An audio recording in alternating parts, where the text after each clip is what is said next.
बुखारी शरीफ जी हदीस आ सहाबी हिकिड़ो बयान करे थो असां नबी साईं सल्लल्लाहु अलैहि वसल्लम जे दरबार में वेठा हुआसीं तॾहिं ख़बर पई त हिकिड़ो जवान नबी साईं जी दरबार में आयो अची करे अर्ज़ करण लॻो साईं मां यहूदी आहियां साईं मां गैर मुस्लिम आहियां पर तहां में उम्मीद रखी करे टे हिकिड़ा मुतालबा खणी आयो आहियां मांखे उम्मीद आहे त मुंहिंजा टई मुतालबा अव्हां जी दरबार में पूरा थी वेंदा। नबी साईं सल्लल्लाहु अलैहि वसल्लम फरमाइनि था हीअ मां मुहम्मद करीम जी अहिड़ी दरबार आहे जो अल्लाह साईं ना उम्मीदनि जूं बि उम्मीदां पूरियूं करे छॾींदो आहे।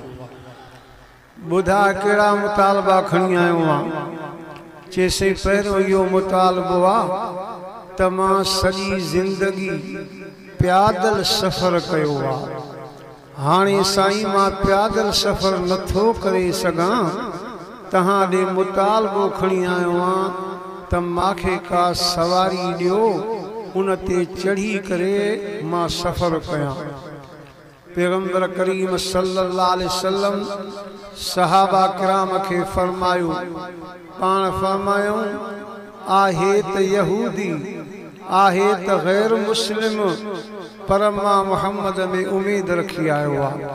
अॼु मां मुहम्मद जो मेहमान आहे को जवान हिन खे सवारी ॾे हिकु साहबी उथी बीठो साईं मां वटि उठ आहे मां अल्लाह जे नाले ते अव्हां जे महिमान खे ॾींदो आहियां।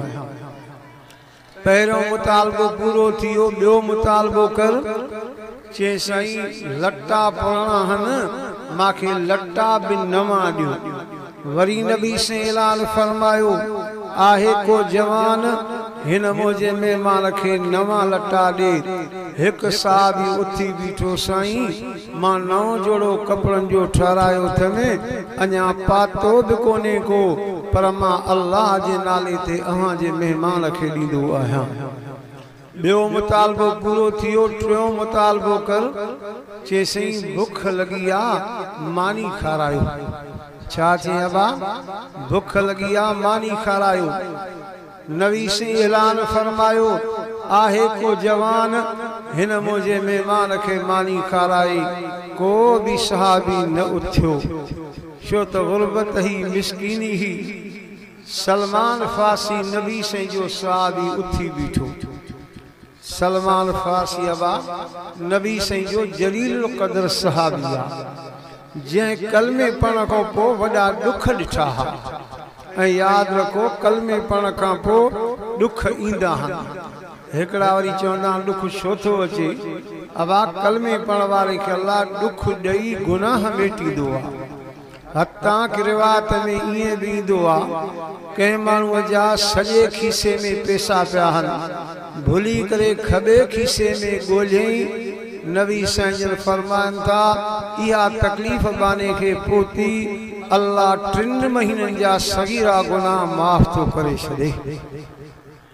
ॾुख ईंदो आहे तकलीफ़ ईंदी आहे अबा अल्लाह साईं जॾहिं इंसान खे पैदा कयो आदम अलैहिस्सलाम खे नबी साईं फरमाइनि था मक्के शरीफ़ खां 35 मील ॿाहिरि नुअमान हिकु जॻह जो नालो आहे। अल्लाह आदम अलैहिस्सलाम खे उत पैदा कयो पैदा करण खां पोइ अल्लाह साईं फरमाइसि आदम अलैहिस्सलाम इंसान पैदा कयो त मां हयाती में ज़िंदगी में तुंहिंजे लाइ 39 ॾुख आहिनि हिकिड़ो सुख थी।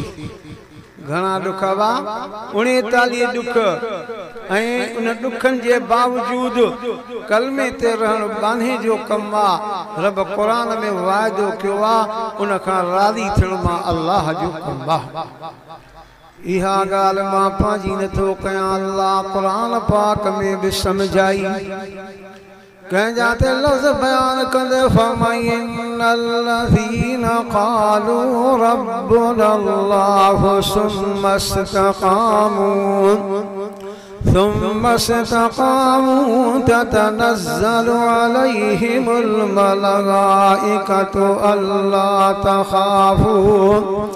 ألا تخافوا ولا تحزنوا وأبشروا بالجنة التي كنتم توعدون.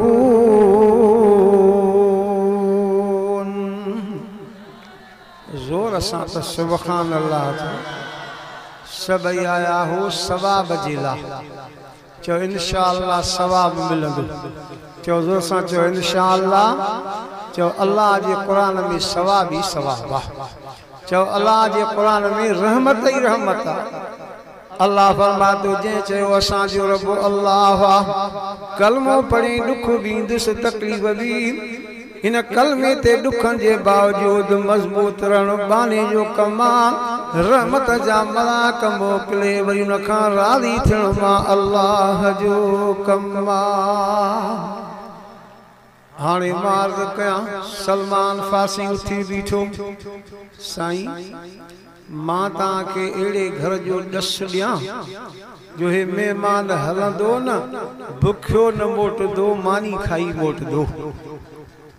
साईं मां तव्हांखे अहिड़े घर जो ॾस ॾियां हे महिमान हलंदो न मानी खाई मोटंदो बुखियो न मोटंदो. साईं फरमाता सलमान यो कंहिंजो घर आ के सही अली मुर्तज़ा शेर खुदा हैदर करार जो घर आ. साईं फरमायो सलमान यो तो मुझे न्याणी फातिमत ज़हरा जो घर आ यो तो मुझो ही घर आ. साईं अली जे दरवाजे ता बुखियो न मोटंदो फरमायो जल्दी वठी वञेस.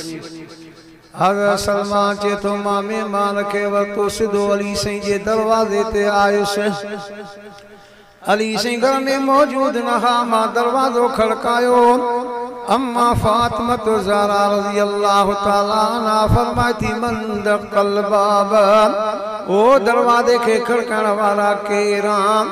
सलमान चे तो मां सलमान नबी साईं जो ग़ुलाम आहियां सहाबी आहियां. कीअं आयो आहियां हे नबी साईं जो महिमान आहे बि यहूदी. टे मुतालबा के मुतालबा उते पूरा थी वैसे टियों मानी जो मुतालबो के पर गुरबत जे करे मिस्कीनी जे करे के बिहा न कई. पो मुझो नालो सलमान आ मां नबी साईं जो ग़ुलाम आहियां. अर्ज़ कयूं त अली जे दरवाज़े तां बुखियो न मोटंदो. नबी साईं फरमायो जल्दी वठी वञेसि अमां जे दरवाज़े ते महिमान वठी आयो आहियां हिन खे मानी खारायो. अम्मा फातिमत ज़हरा सोचे थी घर में कुछ भी कोने को पर अब्बे जो मेहमान बुखियो मोटी वने ओ सलमान को मिनट तभी. अम्मा फातिमा ज़रा घर में वही थोड़ी देर का बाद आई फरमाई सलमान ही अली साईं जी चादर खणी वनी बाजार में दुकानदार थी यहूदी थी उन वटि गिरवी रख चवेस असांखे अटो भी दे गिह भी दे सामान दे तमा पाजे अब्बे जे मेहमान खे मानी खाराया.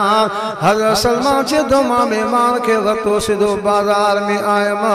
उन दुकानदार यहूदी के चिमगाल बुधे नबी से जो मेहमान आहे भी यहूदी. टे मुतालबा के मुतालबा पूरा थी असे टे मानी जो मुतालबो के पर गुरबत मिस्कीनी जे करे के बिहा को न कई. पो मुझो नालो सलमान आ मां नबी से जो गुलाम आया. अर्ज़ कयूं त अली जे दरवाजे ता बुखियो न मोटंदो. नबी साईं फरमायो जल्दी वठी वञेसि. उते वयासे उते भी इंतजाम कोन हुयो. हाणे अली साईं जी चादर खणी आवा गिरवी रख असांखे अटो भी दे गिह भी दे सामान भी दे. दुकानदार यहूदी चवण लॻो हिकिड़ो मिंट दबियो अंदर वयो.